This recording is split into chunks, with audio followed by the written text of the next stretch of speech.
init na balita mga kaboses ng masa, Vice President Inday Sara Duterte hindi na nakapagpigil at talagang binoljak na sila President Bongbong Marcos Jr., Liza Smags at Tambaloslos.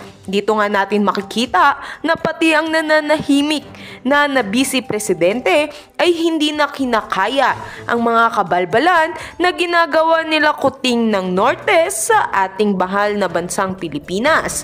Kaya naman ngayon ay hindi na sila papalagpasin nito at talagang iimbestigahan na ang mga kalokohan na ginagawa nila sa Malacanang at sa ating bansang Pilipinas. Ayon pa sa mga netizens ay kailangan na talagang mag-resign ni President Bongbong Marcos Jr. sa kanyang pagkapangulo para sa ganoon ay matigil na ang paghihirap nila sa ating bansang Pilipinas at magkaroon na tayo ng kapayapaan. At heto naman, pakinggan natin ng buong detalye.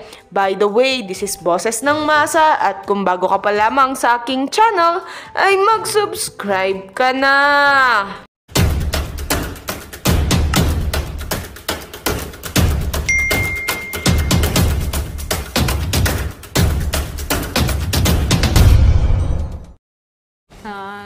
Okay.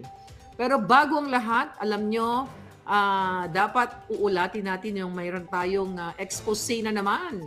Abangan niyo yan bukas dahil ito ay patungkol kay Tamba. Bagong-bago po ito, hindi pa naibabalita sa media, pero kailangan ko munang salansanin ang mga expose for tomorrow. Sa mga magsing-irog, happy Valentine's Day. Solid Maharlikan ako, thank you so much. Michael Mendoza, thank you. Sa mga wala namang jowa, okay lang yan. Enjoy your life. Enjoy your celebration with your loved ones, with your family. Alright? Okidoki. Sa unang salbo ng balita, nako, talaga naman. Inday Sara Duterte may hugot ngayong Valentine's Day. May hugot nga itong si Pangulo, di ba? Si Inday Sara Duterte dahil nga sa araw ng mga puso. So binalaan ni Inday Sara ang mga estudyante at ang mga publiko na huwag basta-basta lalapit sa kanilang mga crush. Di ba? Ayon kay Inday, kaya crush ang tawag sa tao na gusto mo dahil he will crush your heart and break your heart. Kaya wag na lang lapitan. Happy Valentine's Day sa inyong lahat. So, pwede, bigyan natin ng ibang mensahe ito. Pwede itong para kay Kuting.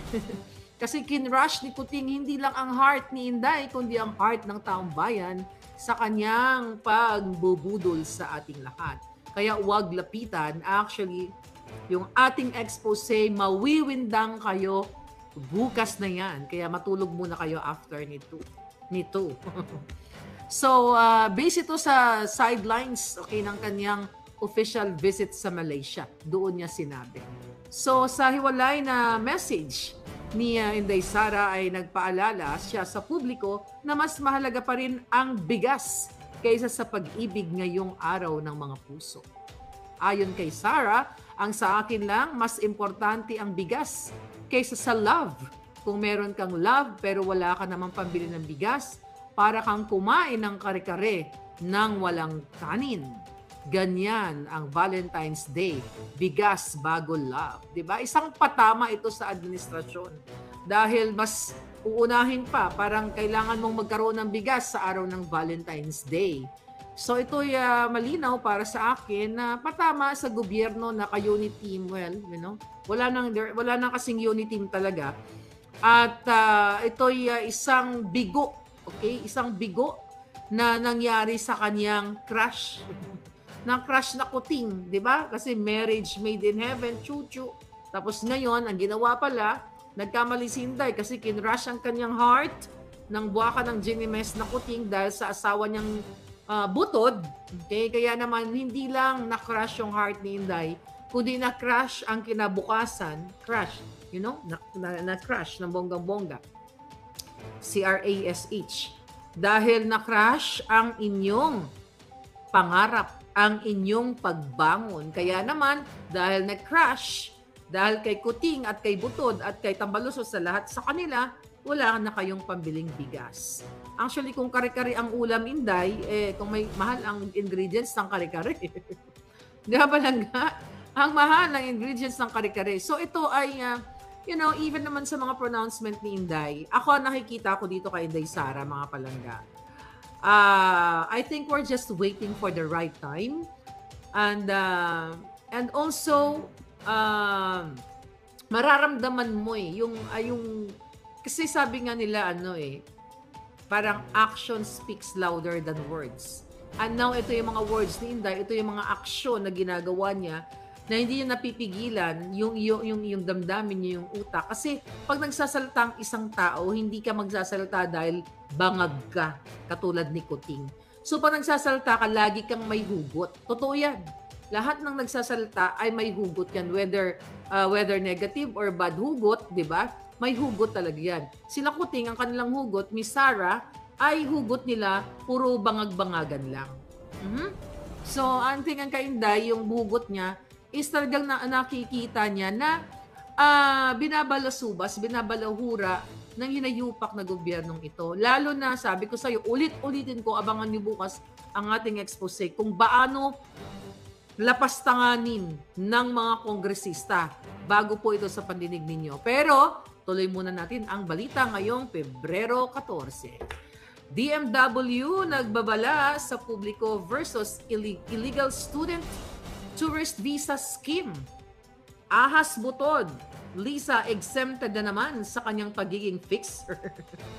So yung ating news writer, yung nagbibigay dito ng ating mga balita, mga Palangga, pinababasa lang naman to sa akin at binibigyan natin ng reaksyon.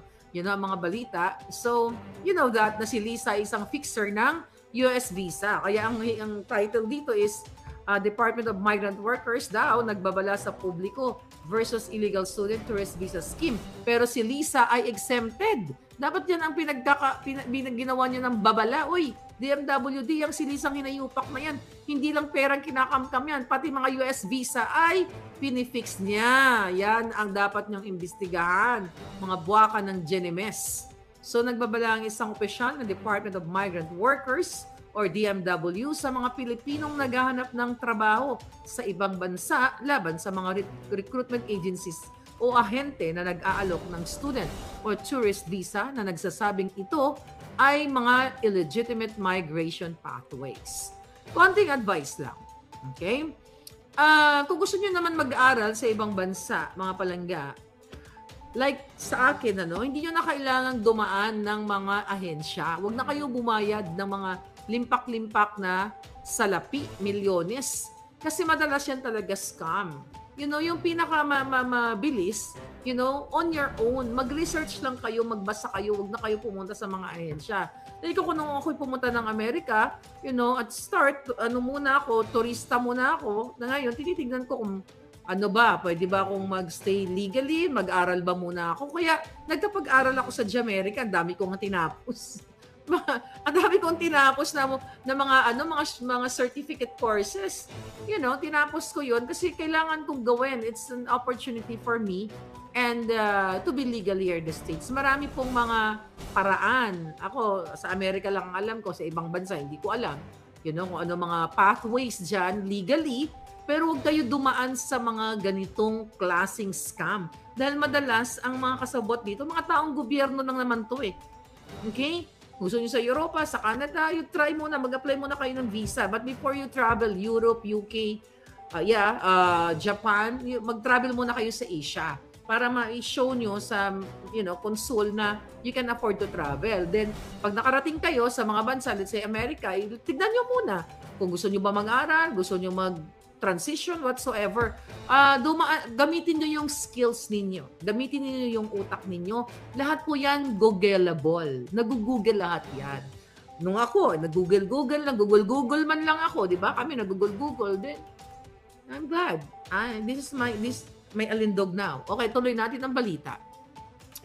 Ginawa ni DMWD Undersecretary Bernard Olalia ang babala noong Martes sa isang pampublikong pagdinig ng Senate Committee on Migrant Workers na tumalakay sa mga inihain na resolusyon tungkol sa napakalaking recruitment scheme para magtrabaho sa iba't ibang bansa. Tandaan ninyo, ang mga recruitment scheme na yan, hindi yan maglalakas ng loob kung walang kasabwat diyan sa mga ahensya ng gobyerno.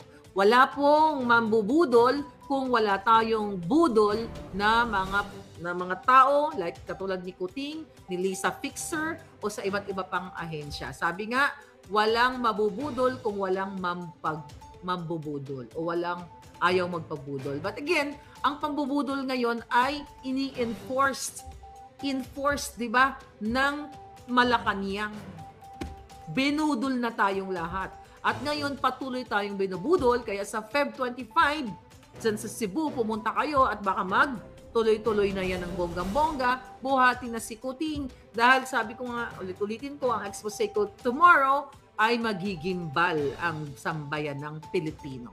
At ang mga men in uniform, that's why you have to get up, speak up, and pick them up. Lahat sila.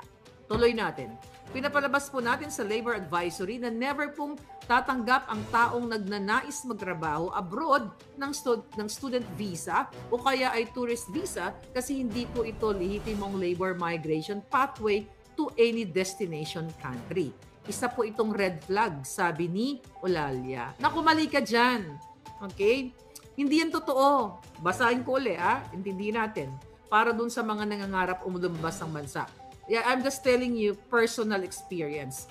Pinapalabas daw, sabi niya, pinapalabas po natin sa Labor Advisory, labor, na never pong tatanggap ang taong nagnanais magtrabaho abroad ng student visa o kaya ay tourist visa kasi hindi po ito lehitimong labor migration pathway.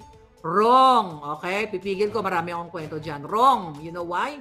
Mga kababayan, okay, sa Amerika, okay, pag pumunta ka as turista, bibigyan ka, let's say turista ka, pumunta ka dito bukas. Alright? Ang Amerika, ganito yan. Okay? Based on my experience. 6 months, dapat within 6 months, lumayas ka na. Okay? Lumayas ka na after mo magbakasyon. Pero may mga pamamaraan. Another one, let's say kunyari, ginigipit ka ng buwaka ng inang gobyerno ni Kuting at Ahas. Okay? Ginugupit ka, gusto kang gurgurin kasi nagsasalita ka. Pwede kang pumunta ng Amerika, tourist visa, or kahit sa ibang bansa yata. Then, dahil alam mo nanganganib ang buhay mo, dahil gugurgurin ka ni Kuting at Ahas at ni Tambaluslos, pag dumating ka ng turista sa Amerika, pwede ka mag-apply ng asylum visa na ipapatunayan mo doon sa iyong mga statement sa immigration na apply ako ng asylum visa, pero may proseso yan, you read about that. Ngayon, kasi gugurgurin ako ng buwaka ng inang Tamba at itong Marcos administration na to. Marcos yung gugurgurin nila ako. So ilalatag mo yon sa immigration ng kahit anong bansa. Okay? Na hindi ka na makakabalik. So titignan nila yan, pag-aaralan nila yung papel mo na ay kaluluoy man itong let's say for example, si Annalisa Estrada. Si Annalisa Estrada. Thank you palangga. Patitignan yan yung papel mo. Okay? So, pwede ka niyang maaprubahan ng asylum visa, then i-issuehan ka ng work permit. So, yun yung pathway mo, yun yung transition mo. Kasi wala ka ng buhay sa Pilipinas dahil gugurgurin ka nga nila, Lisa. And another issue, napakabait naman ng but kasi, like ang Amerika, di ba? Ito ay land of immigrants. Lahat naman dito, imigrante. So ngayon, let's say, pumasok ka dito as turista. Ngayon, may ang pathway na pwede mong gawin na ginawa namin, na nagstay ako for like 3 months muna. July ako dumating, July, August, September, October. So, isa sa pathway na pwede kang from tourist visa, magta-transition ka sa working visa. From tourist, magta-transition ka sa student visa. The reason why, July, August, September, October. Kaya nung October, mga palangga, ako'y nag-transition to student visa. So, nag-apply ako. Immigration naman ang magdedesisyon yan kung ikaw ay i-approve niya o hindi. So, nag-apply ako ng student visa nung October. July ako dumating, October. nag-apply ako ng tourist visa. Then ngayon, ang nangyari mga palangga, nag-antay ako ng nag-antay, October, November, December. Dapat by December 7, lilisanin ko na yung Amerika. Kasi ka-December 7 ko, yun na yung end ng 6 months ko. So would you believe, October ako nag-apply, nagbayad ako ng libo-libong dolyar, okay? Nung time na yon. So, October. Kumbaga yung papel ko nakasalang. Nung December 7, dapat lisanin ko na yung Amerika. Pero dahil mayroon akong ongoing application, nagantay ako na nagantay. Di ba, December 7, dapat ENT ka na or out of status ka na, ganyan. Pero February, lumabas po yung aking student visa na na-approve ako. Kaya nag-telearalan ako sa Amerika. Nag-ala ko ng computer, chucho, at kung ano-ano pa. And the rest is history. So may pathway na ganon. Pero dadaan ka sa legal process. Diba? Depende naman kasi ang tao nagbabago ng isip. Let's say, mayaman ka dyan o na-burnout ka na sa Pilipinas. Ay, mag-aaral na lang ako. As long as you are productive. Then, kapag naging student visa ka na, I'm speaking sa Amerika, maghanap ka ngayon ng employer mo. Ngayon, kapag nag-enroll ka na for 9 months, alam niya ng mga student visa holder dito. Pag naka 9 months ka na nag-aaral-aralan ka sa Amerika, okay, pwede ka na ngayong maghanap ng employer, then pwede ka mag-apply ng Social Security mo. Right? O, yun. Ganon ang mga chika boom boom. Okay, balik na tayo dito, ha? So, pwede yun. Pero again, nasa immigration pa rin yun ang magdedesisyon kung tatanggapin ka yung iyong inyong telearalan. Kasi hindi lahat ay na-approve sa student visa. Kasi ako noon, pinakita ko yung aming mga lupa, di ba, kalaman daming lupa. Mura lang naman yung halaga ng lupa. Nanapan ako ng mga documentation mga kalupaan at kung ano-ano, mga properties whatsoever. So, pinakita ko yung mga lupa namin sa paso. Wala pa nga 1 milyon yon, mga palangga, yung halaga nun. So, I think nakatulong. So, I'm just telling you my personal chika boom boom. Alright? So, okay, tuloy natin. So, ginawa ni DMW Undersecretary Bernard Olalia ang babala nung Martes sa isang publikong pagdinig sa Senate Committee on Migrant Workers na tumalakay sa mga inihain na resolusyon tungkol sa napakalaking recruitment scheme para magtrabaho sa ibang bansa. Ayan, pinapalabas po natin sa Labor Advisory na never pong tatanggap ang tao. Ngayon, nabasa ko na yun, paulit-ulit. May ikulalya si Olalia. Isa sa kaso na tinalakay ng pagdinig ng kinangsangkutan ng dating Cebu City Councilor, Ninya Mabatid, na umano'y nagsasagawa ng illegal recruitment activities sa iba't ibang bahagi ng bansa, pati sa Hong Kong at iba pang bansa para sa trabaho sa Canada. Kasasabi ko lang kanina, okay? Councilor, taong gobyerno. So, hindi maglalakas ang loob niyan kung walang kapit sa immigration, sa DFA, kung saan-saan pa. Hindi maglalakas ang mga mambubudol kung walang kakapitan na mambubudol o sindikato sa gobyerno. So, nagpadala ang DMWD ng notice sa kanilang regional offices upang balaan ang pesos tungkol sa grupo ba to? Tungkol sa aktibidad ni Mabatid. Okay? Balaan. Kung mayroon na paglabag ng batas, hindi mo na dapat balaan ito. Kakasuhan mo pa. Kasuhan nyo na. Nakita na may scheme na ginagawa coming from that news. Ewan ko saan, hinugot ni Palangga tong balita na to. So, nakita na may scheme na babalaan mo pa. Ito yung problema sa atin.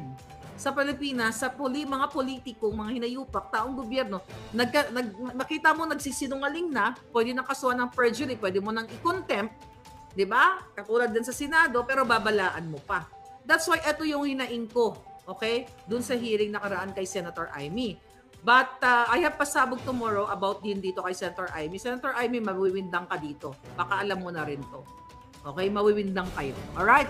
So, babala ng DMW sa publiko. Kaya nga, Senator Amy, binabalaan din kita. Tuloy-tuloy muna.